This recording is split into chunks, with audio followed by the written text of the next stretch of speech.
오늘은 여러분께서 궁금해하시는 이 반도체 전략을 비롯해서 올해 어떤 섹터를 눈여겨보면 좋을지, 시장은 잘 갈 수 있을지 이모저모를 잘 따져드리겠습니다. 박주근 리더스 인덱스 대표 나와 계십니다. 어서 오세요, 대표님. 네, 안녕하세요. 네, 새해 좀 처음 뵙는데 네. 앞으로 잘 부탁드릴게요. 네. 네, 가장 맞습니다. 궁금한 거 네. 삼성전자, SK하이닉스 주가 저평가라고 생각하시는지 궁금합니다. 이렇게 조정 받았을 때 과감히 들어가는 전략 어떤지. 예. 오늘 초반에 좀 조정 국면에 예, 들어간 것 예. 같죠. 저는 여전히 저평가다. 이게 제 결론적으로 그렇습니다. 그런데 삼전과 SK하이닉스는 전략을 달리해야 된다. 네, 이게 또 네. 두 번째 결론이에요. 이유는 이런 거죠. 이제 이게 업황에 따른 슈퍼 사이클이냐 아니면 구조적인 모멘텀이 현재 바뀐 것이냐 이렇게 이제 접근을 해야 되는 것이고, 우선 오늘자 기준으로 보면 제가 이 자리에서 이전에 한번 이야기했던 것 같은데, 반도체주를 이전에는 PBR로 봤습니다. 네, 왜냐하면 순자산 같이. 그 레가시 메모리가 주력일 때는 반도체주는 PBR입니다. 레가시 메모리 반도체는 인프라스트럭처와 아주 밀접하고, 그래서 사이클을 타는 것이고, 그래서 일반적으로 메모리 반도체는 사이클을 탈 때는 PBR로 보는 게 적정하다고 봤는데, 네. 엔비디아를 필두로 한 AI의 구조적 모멘텀이 생기기 시작하면서 반도체주를 PER로 봐야 되는 거 아니냐라는 게 전문가들의 이제 대체적인 의견으로 지금 돌아서고 있어요. 왜냐하면 TSMC는 사이클을 타지 않습니다. 예. 그래서 이제 반도체를 AI 업종과 관련됐을 때는 PER로 봐야 되면, 그래서 삼성전자와 SK하이닉스는 분리해서 보는 게 맞다. 지금 보면 지금 삼성전자의 PBR은 2.25입니다. 그런데 SK하이닉스는 PBR은 5예요. 5.01이에요. 오늘자 네. 기준으로 보면. 그러면 이렇게 볼 수 있잖아요. 삼성전자가 SK하이닉스보다 PBR이 낮네. 반밖에 안 되네. 아직 여력이 있네. 그 부분은 일절 맞습니다. 네. 그런데 삼성전자는 뭐가 빠져 있냐 하면은 SK HBM이 빠져 있고요. 네. 그리고 파운드리고 어제 이제 20조 실적을 영업이익을 발표했는데, 파운드리는 여전히 1조 4천억 정도 적자를 보고 있어요. 시스템 LSI도 여전히 부진을 면치 못하고 있습니다. 네. 그리고 스마트폰은 사업부는 딜레마에 빠져 있어요. 지금 CS에 가 있는 스마트폰 사업부의 대표가 뭐라 그랬냐면은, 원래 걱정이 뭐냐는 지하철 질문에 반도체 값이 너무 올라서 지금 이 스마트폰 가격이 어떻게 해야 될지 고민이다라는 말을 네. 했습니다. 그러니까 한쪽은 잘 되지만 한쪽은 지금 고민이 있는 거예요, 삼성전자는. 그러다 보니까 삼성전자는 PBR로 보는 게 맞는 것 같아요. 그렇게 보면 여전히 아직 그 2.25 대 5 정도 되니까 예. 한 4 정도까지는 여력이 남아 있다고 봐야 되는 것이고, SK하이닉스는 조금 다르죠. SK하이닉스는 HBM을 가지고 있고, SK하이닉스는 PBR로 보기보다는 PER로 보는 게 좀 정확하다고 봅니다. 삼성전자의 PER이 얼마냐면 28이에요. 네. 미국의 마이크론의 PBR이 35가 넘습니다. SK하이닉스 PER은 현재 15밖에 안 됩니다. 그러니까 절반에도 안 돼요. 네. 그러니까 그래서 SK하이닉스도 아직까지는 여력이 남아 있다고 보는 게 맞죠. 그래서 제가 초대 말씀드렸지만 결론적으로는 두 기업 다 아직까지는 저평가 요소가 남아 있는데 조금 다르게 봐야 된다. 자, 이렇게 다르게 보면 그럼 언제 조정을 하고 언제 위기를 봐야 돼요?라는 질문을 네네. 똑같이 해야 돼요. 네. 그래서 저는 삼성전자의 가장 큰 변동기를 반 관전 포인트는 중국의 CSMT입니다. 삼성전자요. 예.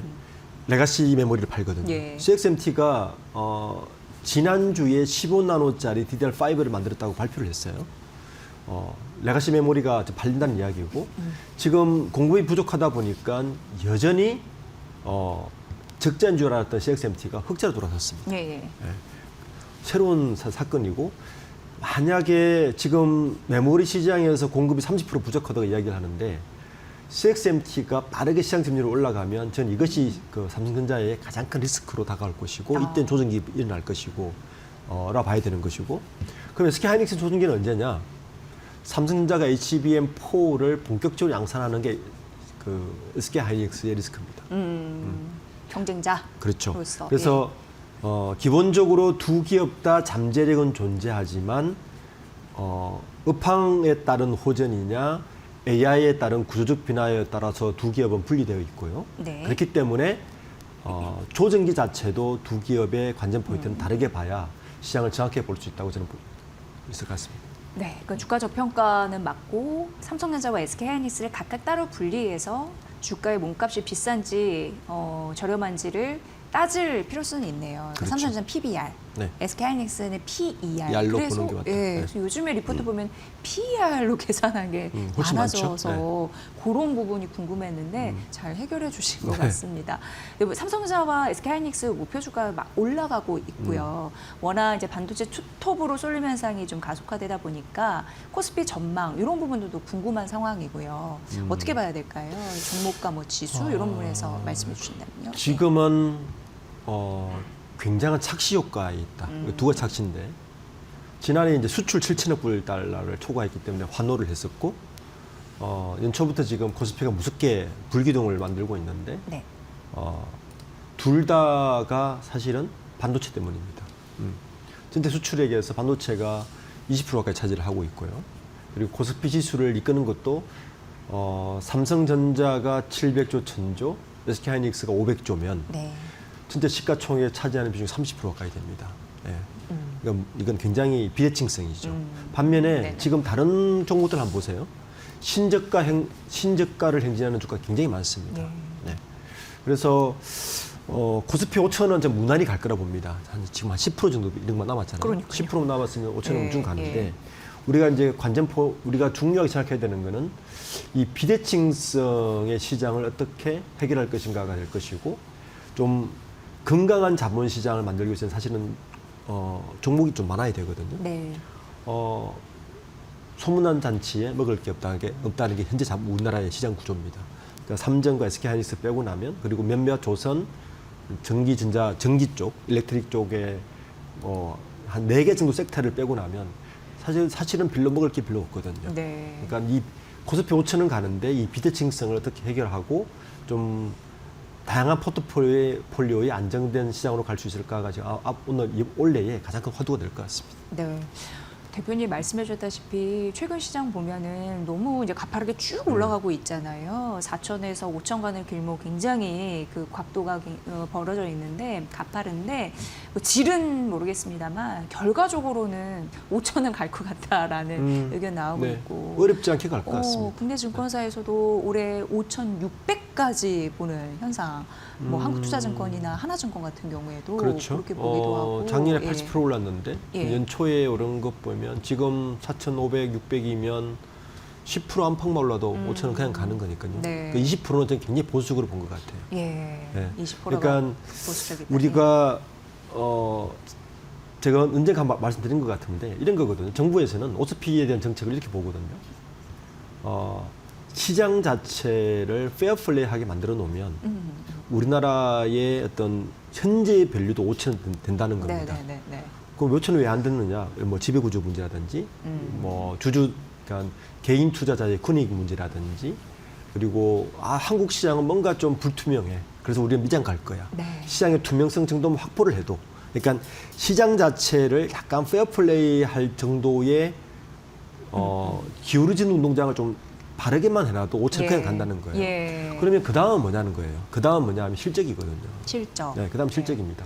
궁극적으로 실적인데 지금은 현재의 실적으로도 제대로 평가를 못 받고 있으니까 환경만 제대로 만들어도 실적만큼만 액면가만큼만 들어오게 해주자는 게 5천의 목표고요.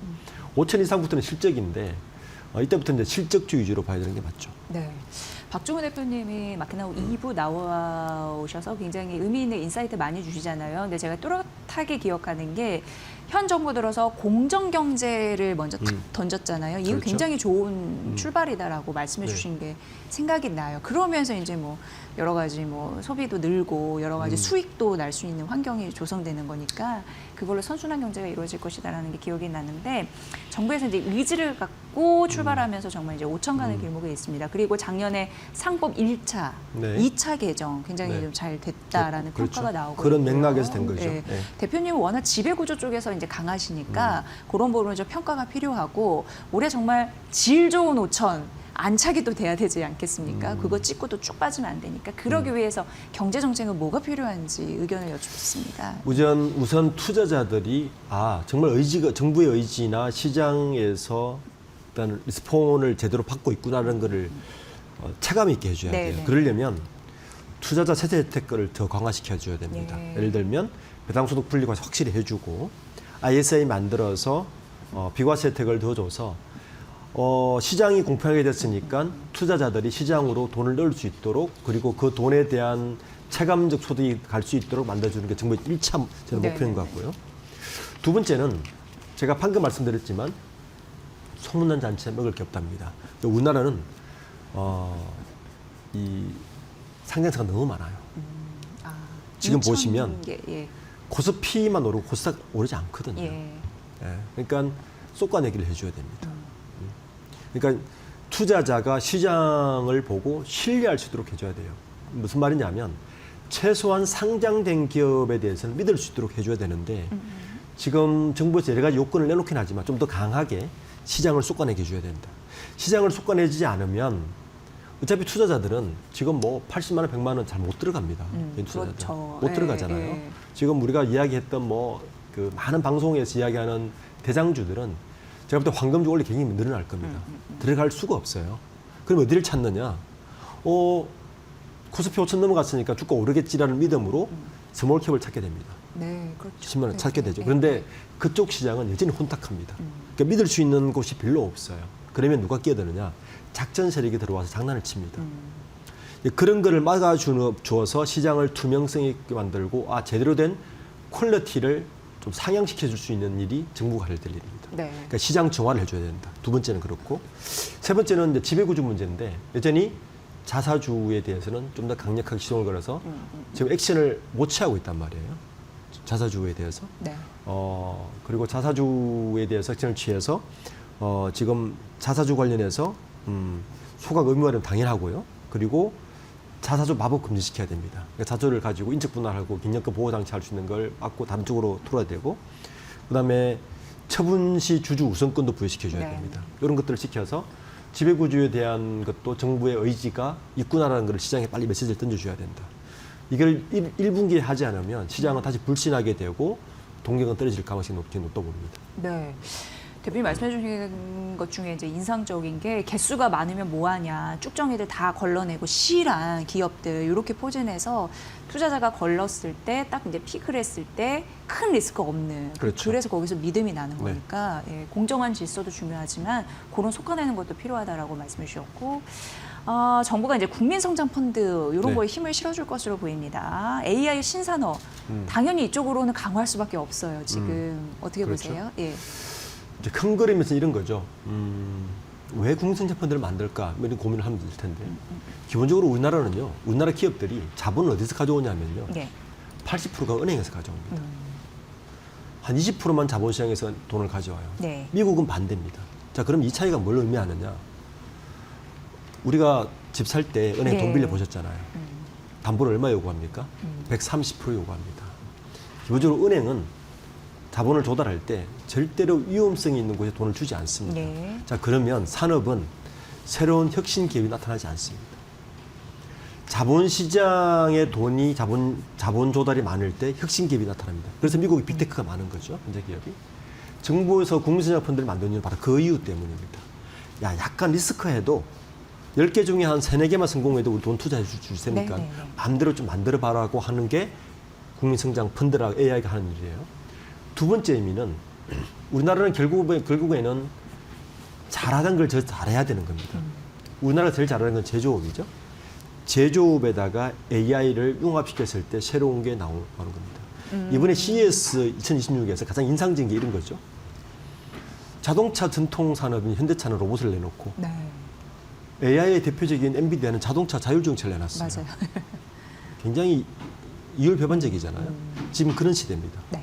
그러니까 전통 제조업은 AI를 어떻게 융합시킬 것인가를 고민하고 첨단 기업은 어떻게 전통 산업과 융합시킬 걸 고민하는 게 지금 시대이기 때문에 국민성장펀드가 그런 혁신을 일으켜주는 마중 역할을 하지 않을까 정도의 의미가 있는 것 같습니다. 그 혁신 융합 굉장히 중요한 단어 같습니다. 네. 정말 CS 2026에서 그걸 보여줬네요. 그런데 이제 문제는 철강, 석유화, 기계 조금 더 생각해서 뭐 자동차까지 네. 여기는 흔들리고 있잖아요. 이건 흔들리죠. 어떻게 봐야 될까요? 왜냐하면 여기 또 질이 좋아져야지 전반적으로 시장. 저는 우리나라 산업에서 가장 현재 네. 그 당면 과제는 바로 그 부분이라 봐요. 지금 석유화, 철강, 전통 제조업들이 산업 구조조정을 하고 있는데 이게 무슨 문제가 있냐면요. 네. 이쪽은 산업적으로 보고 이제 근데 전체적으로 보면 가장 양질의 일자리를 만들어주고 다 지방에 있다는 게 네네네네. 공통점이 있습니다. 여기에 몰락하면요 두 가지 문제가 생기는데 양질의 일자리가 사라지고 지방 경제가 무너집니다. 그렇죠. 예. 훨씬 극대화됩니다. 지금 반도체도 이제는 하니 말이 많은데 저는 이 산업에서 어떻게 하면 AI와 융합해서 새로운 첨단을 만들어낼 것에서 부활시킬 것인가가 현재 정부에서 가장 신경 써야 될 문제죠. 아, 그쪽 섹터 역시 그렇죠. 그렇겠네요. 네. 그렇게 해야만이 좀 밸런스 있는 경제가 만들어지기 때문에 지금 이대로 만약에 그거를 방치해놓고 계속 간다면 코스피도 5천이 넘어가고 수출도 계속 잘 될 겁니다. 굉장히 비대칭적인 경제 발전이 될 겁니다. 네, 위험성이 있어서 저는 이 부분에서 뭔가 빠른 대안을 만들어내는 게 굉장히 급선무라 보입니다. 네. 그리고 이제 마지막으로 환율 단입니다. 이것도 민감하게 생각하시더라고요. 민감하죠. 왜냐하면 환율 따라서도 뭐 자산이 늘었다 줄었다 하니까 어떻게 보세요? 내수 경제와 연결돼서도. 1,500원 넘지 않겠지만 1,400원 밑으로는 가지 못할 겁니다. 이런 거예요. 위도 막히고 아래도 막히고. 예. 겨우 방어하고 있다 보셨는데 예. 그래서 정부가 딜레마에 빠져 있습니다. 그러니까 관세 협상으로 대규모로 미국에 돈을 줘야 돼요. 네. 그러면 지금 제일 잘 되는 게 반도체 쪽, 반도체 2차 전지 뭐 이쪽이 바이오 이쪽인데 미국에 대규모 투자를 해야 됩니다. 수출을 7천억 불을 하고 달러를 가져오지 못합니다. 그 달러가 어디로 가야 될까요? 들어와야 환율이 떨어지는데 우리나라로. 예. 바로 투자가 되는 거죠. 미국으로. 예. 그 기업에서는 그 달러를 가져올 이유가 하나도 없잖아요. 왔다 갔다 하는 비용도 드는 데다가 미국 바로 가면 되는데 그러니까 환율이 뭐 내려가지가 수출도 잘 되고 좋은데 내려가지가 않는 이유가 바로 그 이유가 가장 크다고 보는데 그러면 환율이 높으면 무슨 문제냐 내수가 엉망이 될 겁니다. 일단 지금은 아니지만 소비자의 가격 다 올라갈 거고요. 네. 지금 국제 유가가 57달러 선인데 57달러 선이 이전이면 휘발유 1리터에 1,500원이 돼야 되는데 전 1,700원 후반이란 말이에요. 환율 때문입니다. 네. 내수가 다 올라가죠. 물가가 오르죠. 물가가 오르고 경제가 경기가 소비 경제가 위축이 되면 정부에서는 이자율을 떨어뜨려야 돼요. 이자율을 떨어뜨려야 주가도 좋아지고 다 좋아지는데 이자율을 떨어뜨릴 수가 없습니다. 환율 때문에. 예. 그러니까 이런 딜레마에 빠져 있어서 올 한 해는 아마 환율과의 이 딜레마를 어떻게 복원하면서 자본시장으로 돈을 유입시킬 것인가가 정부의 아마 가장 그 솔루션을 해결책을 가져야 되는 아마 중요한 문제일 네. 겁니다. 이게 어떻게 보면 우리의 수익 계좌와 직간접적으로 연결이 되기 때문에 눈 크게 뜨고 정부의 흐름, 뭐 환율의 흐름, 주식시장이 어떻게 가는지 쏠려 있는 게 정상화되는지 다 봐야 될 것 같아요. 투자자 입장에서는 환율이 1,400원 유지를 한다. 그러면 어디를 피해야 되느냐?